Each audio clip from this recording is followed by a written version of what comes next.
Hoje nós vamos falar sobre Mateus 24, os versículos 45 a 51.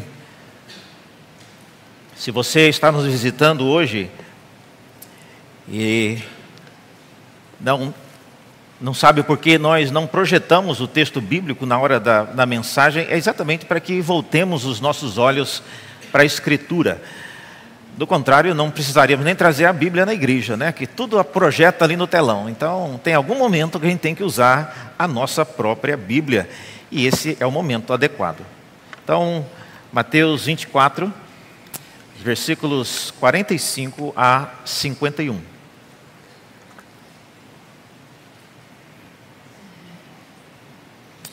Diz assim a palavra de Deus: quem é, pois, o servo fiel e prudente, a quem o Senhor deixou encarregados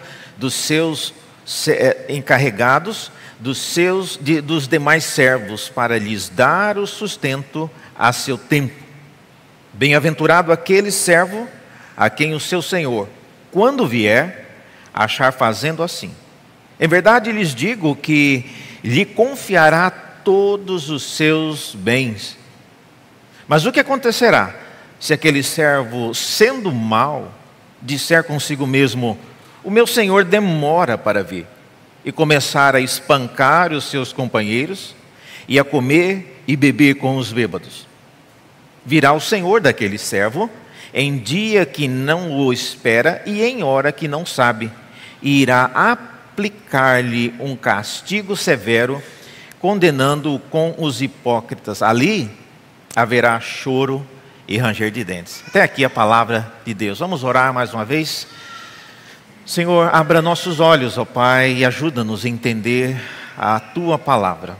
Sabemos que ela foi preservada para que hoje pudéssemos ser por ela instruídos, mas rogamos sempre, ó Deus, que o Teu Espírito, aquele que a inspirou, possa também nesta hora abrir nosso coração, prepará-lo para receber a Tua palavra como a boa semente sobre a qual Teu Filho Jesus contou naquela parábola. Que não caia, ó Deus, em um coração duro, rochoso, mas caia, ó Deus, em um solo preparado pelo Teu Espírito, para que a Tua palavra em nós gere frutos para a Tua glória. Oramos assim, em nome de Jesus. Amém. Meus irmãos, o título desta série, chamada Por que Deus Destrói as Coisas que Nós Construímos, tem a ver com o fato de, na primeira parte deste ano, nós falamos sobre o profeta Zacarias, e o profeta Zacarias fala muito sobre isso. Ele foi alguém chamado por Deus para incentivar os homens dos seus dias, antes do cativeiro, antes do retorno, da vinda de Cristo, para reconstruir o templo que havia sido destruído por Nabucodonosor. E nós vimos que Zacarias, juntamente com outros profetas, falaram de diversas formas e mostraram a importância de reconstruir o que Deus havia derrubado. Nos dias de Jesus, a conversa era outra. Agora o templo já está em pé, já está construído, já foi remodelado. Não é mais o templo de Salomão, mas é o templo já remodelado por Herodes, e tem já uma característica bem diferente. E nos dias de Jesus, por causa daquela famosa conversa, daquele comentário que os discípulos fizeram, achando que apenas ia ser um comentário en passant, um comentário assim ocasional, eles deixaram escapar um elogio ao templo e às pedras. Alguns evangelhos dizem que eles mostravam a beleza das pedras com as quais o templo era construído. E Jesus não perdeu a oportunidade.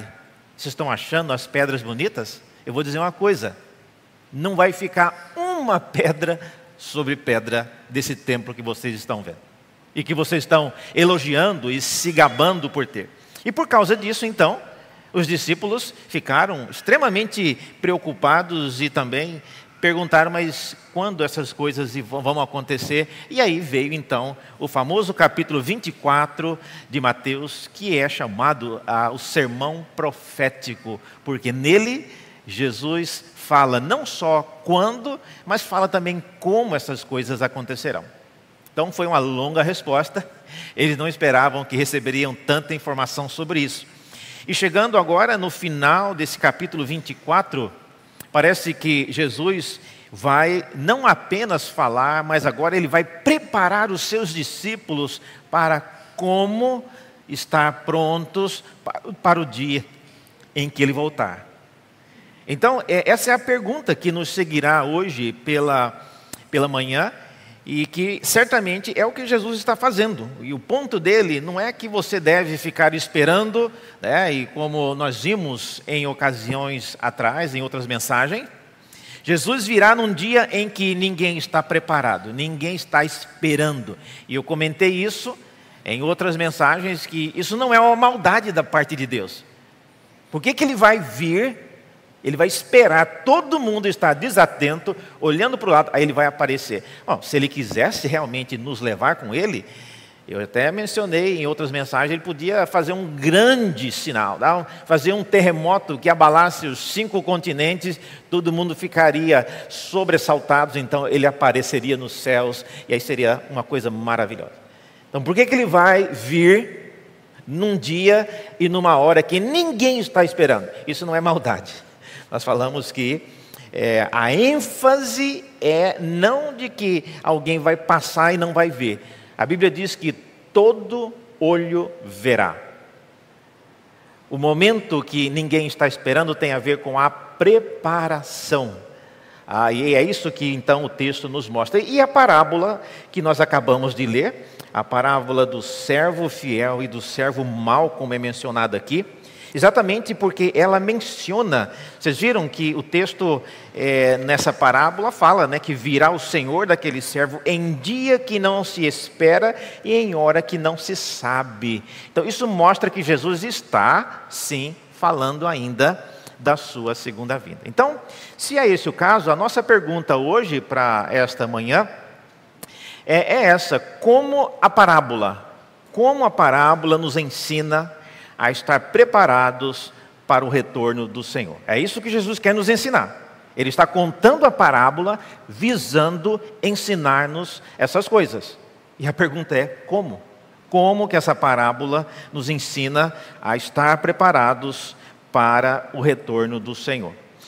Primeira coisa, irmãos, que o texto nos mostra, seguindo aí o texto da parábola, é que aqueles que vivem preparados para o retorno do Senhor mantêm a fidelidade e a prudência.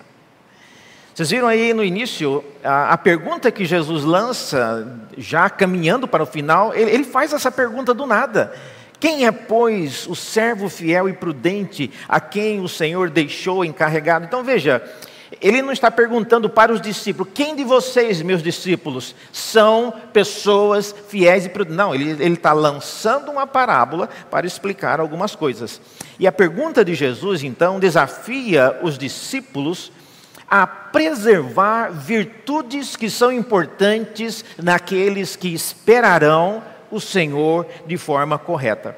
E o texto então fala de 2 virtudes. Vocês viram aí? No versículo 45, ele menciona quem é, pois, o servo fiel e prudente. Se você puder sublinhar, são 2 palavras importantes e que é o foco do que Jesus fala. Ele podia apenas ter dito quem é o servo que aguarda, mas ele fez questão de ressaltar: é um servo fiel e um servo prudente. E o que isso tem a ver com a espera? Irmãos, eu não sei quantos de vocês têm paciência de esperar. Eu tenho certeza que tem gente que não gosta de esperar. Você conhece gente assim? Não me deixe esperando, as pessoas dizem. Porque se eu ficar esperando, eu viro uma onça. Tem gente que não tem paciência para esperar. Eu estou vendo algumas risadas aqui. Certamente tem gente que não gosta de esperar. E a espera, às vezes, transforma algumas pessoas. Tem pessoas que são calmas, são pacientes, mas não deixa essa pessoa esperando. Porque se ela ficar esperando, ela vira um bicho. Então, o ato de esperar, o ato de aguardar, especialmente uma coisa que não tem, como o texto já repetidamente disse, vocês não sabem nem o dia e nem a hora. Você esperaria alguém? Eu vou passar na sua casa para te dar uma carona. Que horas? Não, eu não vou falar nem o dia nem a hora. Não, ninguém espera uma pessoa assim. Não faz sentido. Você marcar com alguém, ele não vai falar nem o dia e nem a hora. Imagine você chamar um Uber e viesse a mensagem: olha, nós estamos indo, mas não vamos falar nem o dia que a gente vai chegar e nem a hora. Não, você cancela o Uber e pede um táxi. Porque não é esperado. Então, essa a grande tônica daquilo que Jesus está falando.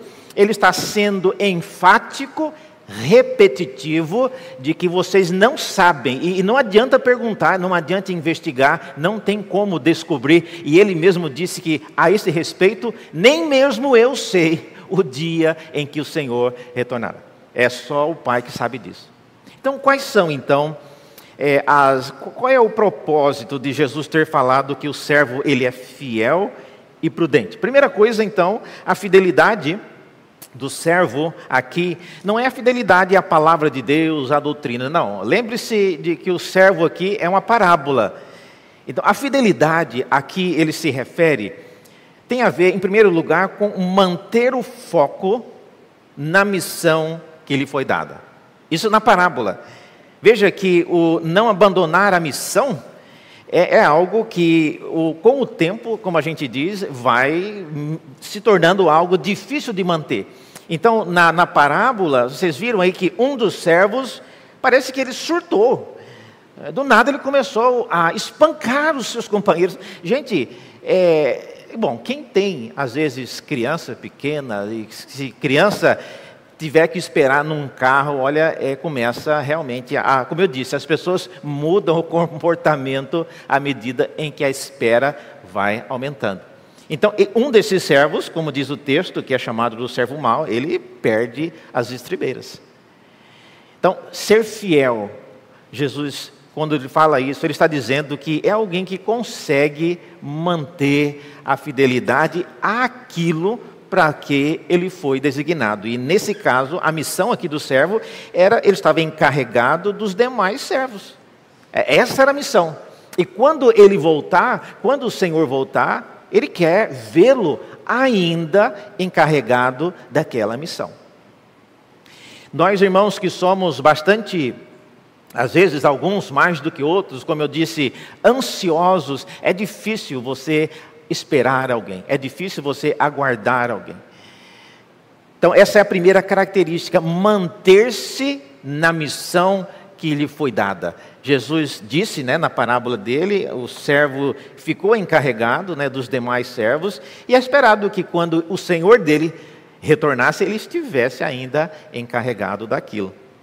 Uma segunda coisa, o processo e o tempo de espera, eles desafiam a nossa fidelidade por causa exatamente do propósito. Quando você faz alguma coisa e que você não vê exatamente o propósito daquilo, você começa a desistir. E é isso que aparentemente acontece com o servo. A segunda virtude que Jesus menciona aqui é a prudência. E a palavra prudência muito bem, uma excelente palavra que as versões utilizaram para traduzir o termo grego aqui no original. Então, prudência é uma excelente palavra em português. E a prudência é uma escolha boa porque ela mostra que o servo prudente, ele manteve o foco. E eu gosto de comparar isso com o que acontece com o inverso. Então, você entende a prudência quando você compara com o que aconteceu com o servo mau. Que diz o texto, veja aí, no versículos 48 em diante, começa a mencionar que quando o servo vier, o que acontecerá se aquele servo, sendo mau, disser consigo mesmo: o meu senhor demora para vir. E começar a espancar os seus companheiros e a comer e beber com os bêbados. Veja, a prudência mostra, irmãos, que algumas pessoas, no ato de esperar, elas fazem coisas que são, às vezes, fora daquilo que até mesmo ela imaginaria que faria. Se você perguntar o que tem a ver, por que espancar os companheiros? Isso vai ajudar a acelerar a volta de Cristo? E por que comer e beber com os bêbados? Isso vai ajudar a acelerar a volta de Cristo? Não vai. Então, são coisas que não estão relacionadas. Mas isso é o que eu e você, às vezes, criamos em nossa mente. A expectativa daquilo que acontecerá acaba mexendo com a nossa cabeça. Vocês viram aí no texto, no versículo 48, eu gosto dessa frase, se você pudesse sublinhar, está vendo que ele diz que, Jesus diz que o servo disser consigo mesmo. É uma conversa, como a gente diz, de si para si. Ele está conversando consigo mesmo. Quando você conversa consigo mesmo, você está pensando. E veja, esse é o tipo de conversa perigosa. Se ele estivesse conversando com alguém mais maduro, se ele estivesse conversando com uma pessoa mais experiente, talvez ele não chegasse a essa conclusão. Mas quando a gente conversa só com a cabeça da gente, aí essas coisas acontecem. Então, irmãos, a espera a que Jesus se refere é uma espera importante.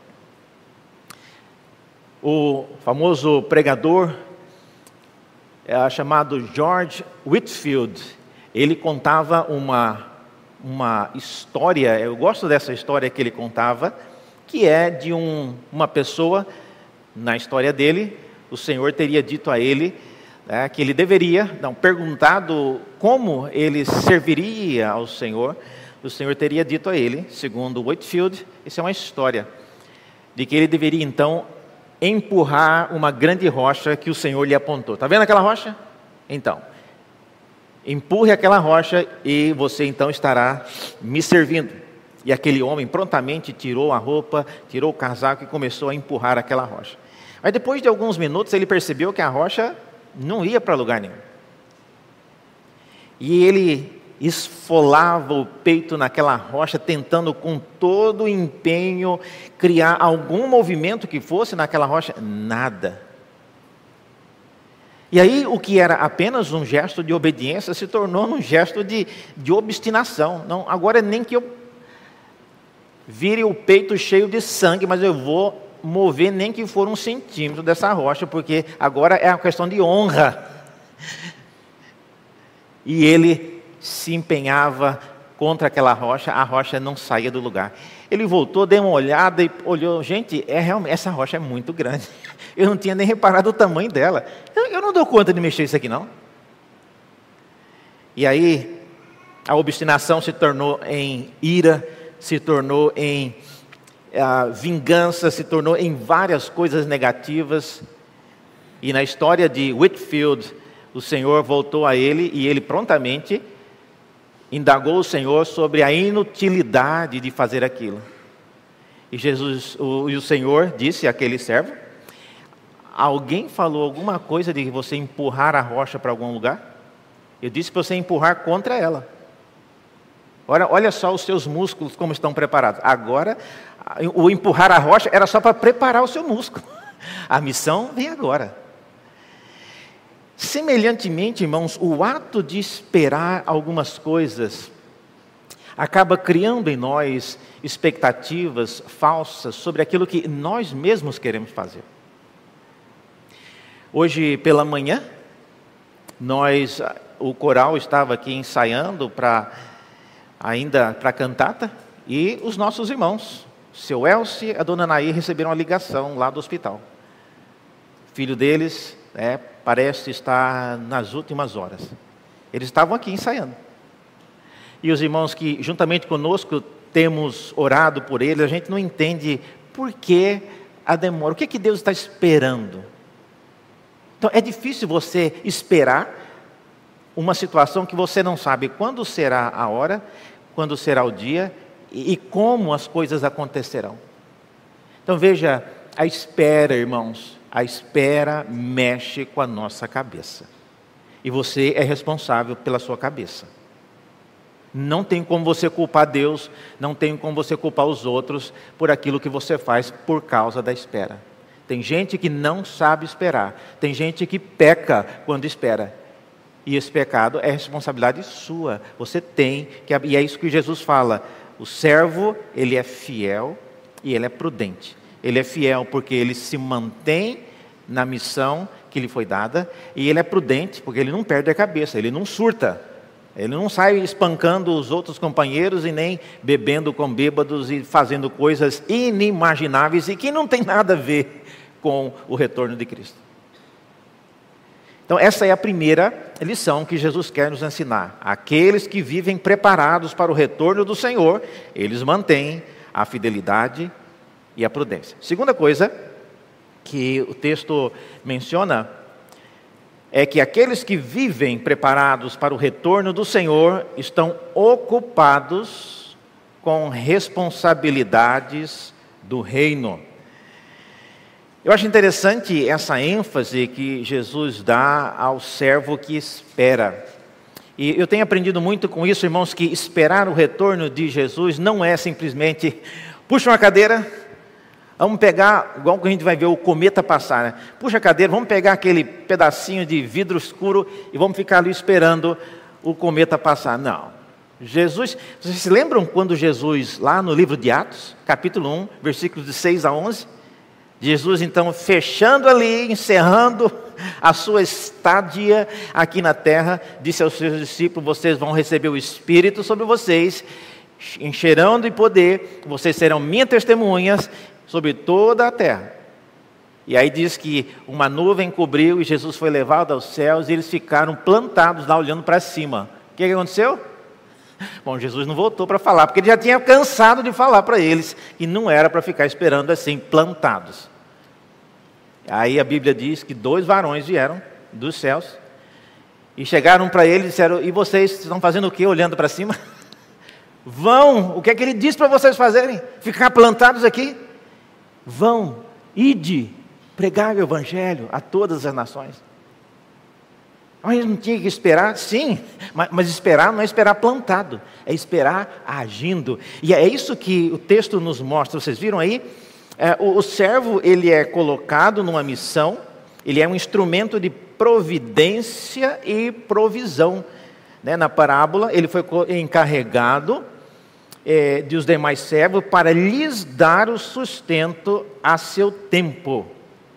Então não era um servo qualquer, era um servo que sabia, a hora do almoço, tocou, vai lá, então tem que dar o sustento, tem que dar, e a expressão sustento aqui é provisão de alimento, e a parábola possivelmente tem a ver com isso, na hora do almoço tem que levar o alimento para o servo. Então o servo, essa é uma missão, não é a missão de todos, nem todo mundo é chamado para ser o responsável por dar o alimento para os demais servos. Muitos de nós somos os servos que recebem esse alimento. Mas na parábola de Jesus, o ponto que está sendo enfatizado é: não importa a missão, é esperado que você seja encontrado fazendo aquilo que Deus mandou. E aquilo que Deus mandou, conforme Atos nos diz, é que nós sejamos pessoas que testemunhem, é o tema da nossa igreja, fazendo discípulos de Cristo no mundo. Então, é isso que nós temos que nos ocupar. E esse servo, ele era então alguém ocupado. E a espera que Deus quer de nós é uma espera que nos envolva, nos ocupe com as responsabilidades do reino. Quando Deus voltar, Ele não quer ver ninguém plantado na igreja de braços cruzados, olhando para cima, esperando Ele voltar. Por uma razão muito lógica. Ele diz que ninguém sabe o dia e nem a hora. Então, Ele quer ver todo mundo trabalhando, quer ver todo mundo ocupado, quer ver todo mundo envolvido naquilo que Ele disse que nós deveríamos estar envolvidos. Isso sim é algo importante. Às vezes eu vejo vários vídeos assim, comentando de maneira humorística sobre os pedreiros, quando o chefe da obra sai, os pedreiros sentam, Aí a hora que vê o carro chegando, aí todos os pedreiros correm, pegam uma colher e começam a trabalhar. Aí não sabe por que a obra não rende, O chefe da obra sai, e aí os funcionários sentam, essa é uma maneira ilustrativa de dizer que quando o Senhor retornar, Ele não quer ver nenhum de nós sentados, aguardando. Nada contra sentar e orar e jejuar, nada disso. Mas o que Deus espera de nós é que nós estejamos engajados, ativos. Eu gosto dessa ideia, de aquele que espera, ele espera de maneira ativa, ocupada com as coisas do reino. Em terceiro e último lugar, também nessa parábola que Jesus nos conta, ele deixa claro que aqueles que não forem encontrados preparados, não vai ser só, desculpa, eu não estava preparado, mas eu vou assim mesmo. Não. Quem não estiver preparado, diz o texto, serão castigados quando o Senhor retornar. Interessante isso. Eu esperaria que, Senhor, mas ele não teve tempo, né? Foi uma semana ruim dele.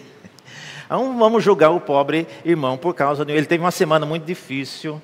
Então, nós não vamos querer que ele esteja preparado naquela semana que, olha, um parente faleceu, uma filha ficou doente, ele teve várias situações. Então, aquela semana, reverendo, foi uma semana muito ruim.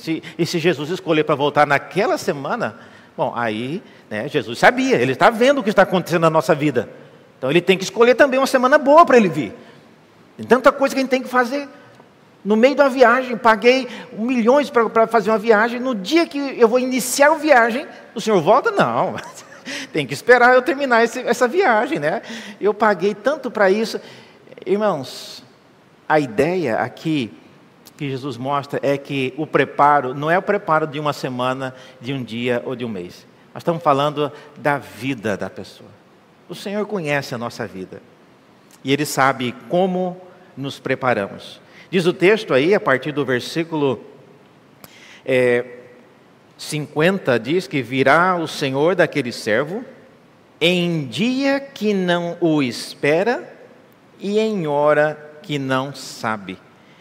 E irá aplicar-lhe um castigo severo, e não é qualquer castigo não, é um castigo severo, condenando-o com os hipócritas. Interessante aqui a referência a hipócritas. E você pode estar pensando, mas por que Jesus chegou agora nessa ideia de hipócrita? Ele não estava falando sobre isso?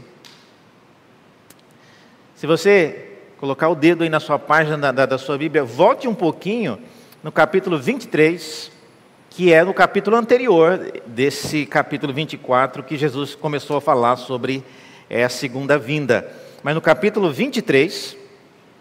no versículo 27, você observa que Jesus, conversando com fariseus e escribas, são eles que são chamados de hipócritas. Veja aí, Mateus 23, 27, ai de vocês, escribas e fariseus hipócritas, porque vocês são semelhantes aos sepulcros pintados de branco, que por fora se mostram belos, mas interiormente são cheios de ossos de mortos e de toda podridão.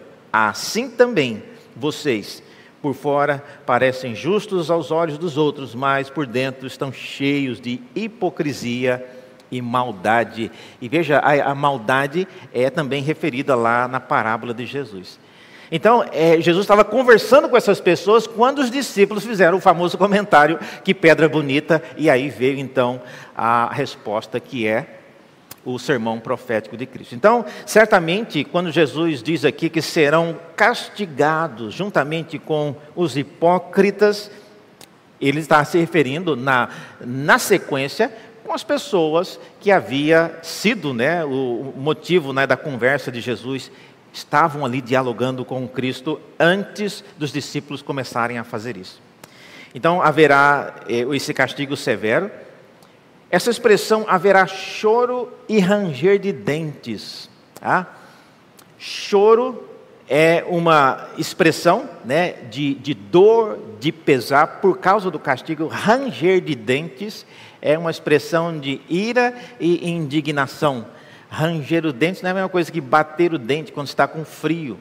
Ranger o dente é um gesto, né, é uma expressão comum na Bíblia, que se refere a alguém que está indignada com uma situação com a qual ela foi tratada. Então, certamente reflete aquilo que os discípulos, aquilo que os fariseus e escribas sentiam em relação àquilo que Jesus falava. Então, irmãos, quem são as pessoas que esperarão? Aqui o texto diz, olha, eu quero encontrar pessoas que estão preparadas, eu não quero encontrar hipócritas. Nos dias de Cristo, hipócritas são pessoas que externamente estão todas prontinhas, com a mala pronta, com o passaporte na mão e com tudo preparado para receber o Senhor. Mas dentro no coração, são pessoas hipócritas. Vocês sabem, e já devem saber disso, mas o judeu hoje, eles aguardam o Messias, mas eles ainda acham que Jesus Cristo não é o Messias que o Antigo Testamento dizia que viria. Então, eles ainda aguardam, eles creem no Antigo Testamento, mas eles acham que Cristo não é esse Messias. Então, é por isso que nós, como cristãos, somos assim bastante distintos, né, do judeu que ainda acredita, né, que o Messias não veio. Tá? Então é uma coisa tênue, mas a maneira como eles aguardam, às vezes pode levar algumas pessoas a ficarem empolgadas, né?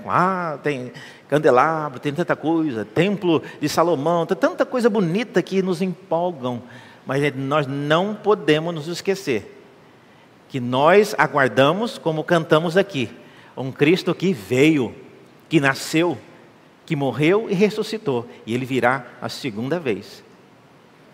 Aqueles que ainda aguardam a primeira vinda do Senhor, já estão simplesmente ignorando todo o Novo Testamento. Como que nós podemos concluir isso? Quais conclusões nós poderíamos levar para as nossas casas hoje? Primeiro, prepare-se para esperar o que não tem dia nem hora.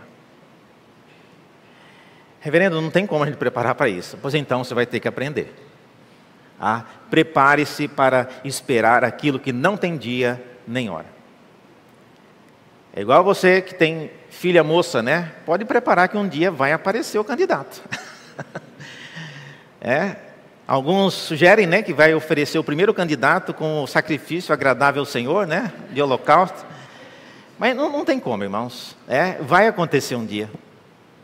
Então você tem que se preparar. Não tem dia nem hora, aí você tem que se preparar. E isso é sério, irmãos. Aguardar o retorno do Senhor, não adianta você ficar fazendo cursos para poder calcular quantas semanas, quantos dias. Não adianta isso. Você pode até conhecer essas coisas, mas não terá nenhuma validade. O próprio Senhor Jesus, que é o que voltará, Ele diz que o dia eu não sei. Eu não sei. É só o Pai. Quando Ele falar, pode voltar, eu volto. Eu não sei que dia será isso. Então, se Ele não sabe, você acha que você, primeiro, vai conseguir saber, ou que você vai saber primeiro do que Jesus? Não vai. Então, prepare-se para esperar o que não tem dia nem hora. Preparar para isso significa que você tem que saber que pode demorar ou não. Então, não deve perder as estribeiras, não deve surtar, não deve mudar de comportamento, não deve desistir das coisas que o Senhor lhe deixou para fazer. Tudo isso faz parte de uma pessoa que espera e que é um servo fiel. Prepare-se, em segundo lugar, uma outra coisa, para ser encontrado fazendo o que Ele mandou. E isso é importante. Preparar-se para ser encontrado fazendo o que Ele mandou. Mais importante do que saber o dia, tentar adivinhar o dia, a hora, isso não é importante. Mas ser encontrado fazendo o que Ele mandou. Às vezes a gente encontra pessoas fazendo cada coisa. Pessoas que a gente deixa incumbido de fazer uma tarefa e quando você volta, o que você está fazendo? Quando a primeira casa que nós moramos, eu acabei de me casar e aí nós fomos para uma casa que é a casa onde nós fomos criados. Toda a vida nós moramos naquela casa com os meus pais. Então, eu e a Renata, nós demos uma reformada leve na casa, praticamente no banheiro só, trocamos os revestimentos e colocamos um espelho, né, lá no banheiro. E Compramos assim alguma revestimento um pouquinho mais delicado, né, mais diferenciado. Eu lembro, tinha um filete, né, para dividir uma parte de cima da parte de baixo, e ia ficar bonito ali. Era só um pedacinho pequeno, mas para dar um ar de coisa nova. E eu tinha que ficar de olho no pedreiro, porque além de ele ser meio devagar, às vezes ele bebia um pouco, e ele fazia coisa que tudo fora do prumo, né? Então, nesse dia que foi trabalhar com colocar o revestimento, que tinha os filetes, falei, meu irmão, você tem que estar são hoje. Hoje, você não pode nem ver a pinga, né? Então você tem que trabalhar com atenção. E eu fiquei de olho nele. Quando já estava terminando, faltava só alguns preenchimentos assim, aí ele iria colocar a caixa, né, o armário do espelho. Eu tinha que ir ao banco. Eu falei, você consegue terminar? Só falta colocar aí meia dúzia de azulejos e não é possível que você vai fazer alguma coisa errada. Não, o senhor pode ir tranquilo. Eu não fui tranquilo, mas eu fui, né? Quando eu cheguei, ele tinha realmente terminado, colocou, já estava até com um rejunte branco, tudo certinho. E ele estava feliz, né? Porque tinha terminado e esperando a minha reação. O problema, irmãos, é que ele era um pedreiro bem baixinho assim, e ele colocou o espelho na altura dele.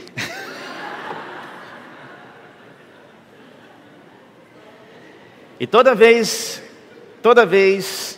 que nós íamos pentear o cabelo, a gente lembrava de quem? Então, é importante, irmãos, que nós sejamos encontrados fazendo aquilo que Deus espera de nós, conforme aquilo que Ele espera. Não devemos mudar a altura de nada, não devemos dar jeitinho em nada. A missão da igreja não é se ocupar com coisas, e às vezes eu vejo com pesar, igrejas que tomam caminhos tão diferentes, envolvendo-se com tantas coisas mirabolantes, mas não se esforçam por fazer o que a gente faz aqui, que é pregar a palavra de maneira sistemática, organizada e responsável. É mais difícil. Muito mais fácil eu começar a fazer umas piruetas aqui, fazer um monte de coisa, né? Mas é mais fácil. Agora você gastar tempo para estudar, planejar e pregar a palavra, isso é muito mais difícil. Mas essa é a missão. Essa é a missão da igreja. Portanto, prepare para ser encontrado fazendo o que Ele te mandou fazer. E por último, prepare-se fugindo da hipocrisia. Meus irmãos, Deus nos conhece. Deus nos conhece. E se tem uma coisa que Deus conhece, é a gente hipócrita. E olha que o Senhor, né, guardado as devidas proporções, né, o Senhor não tem tapa na língua. Quando Ele via um hipócrita, não importa se era fariseu, se era um sacerdote, Ele chamava de hipócrita. Aí chamar um fariseu de hipócrita, nós estamos chamando, é gente séria. Fariseu era pessoa importante. Deus quer nos encontrar fazendo aquilo que Ele mandou. Deus quer nos encontrar fugindo da hipocrisia, com um coração sincero. Que essas palavras de Cristo, então, nos advirtam mais uma vez, neste Natal, a sermos pessoas que aguardem a vinda do Senhor com todas essas virtudes. Vamos orar mais uma vez? Senhor, graças te damos, porque Tu és um Deus fiel. E não é de maneira nenhuma injusto que o Senhor também aguarde servos fiéis, aguardando o Teu retorno. Servos, ó Deus, que não mudem o humor, servos a Deus que desistam de esperar e acabem fazendo coisas inesperadas, coisas pecaminosas, servos a Deus que acabam se tornando hipócritas porque cansaram de esperar. Ó Deus, ajuda-nos a ser homens e mulheres que continuem na missão que o Senhor nos deu, e que nas palavras do nosso Senhor Jesus Cristo, que ao ser levado aos céus, disse que vocês receberão o poder ao descer sobre vocês o Espírito Santo, e serão minhas testemunhas, tanto em Jerusalém, como em toda a Judéia e Samaria, e até os confins da terra. Ó Deus, não nos deixes plantados como aqueles discípulos ficaram. Queremos, ó Deus, estar ativos, mas ativos com aquilo que o Senhor espera de nós. E é isso, ó Deus, que nós pedimos. E ajuda-nos a entender essa mensagem do Senhor Jesus, desta parábola, para a vida de cada um de nós. Oramos e pedimos isso em nome de Jesus.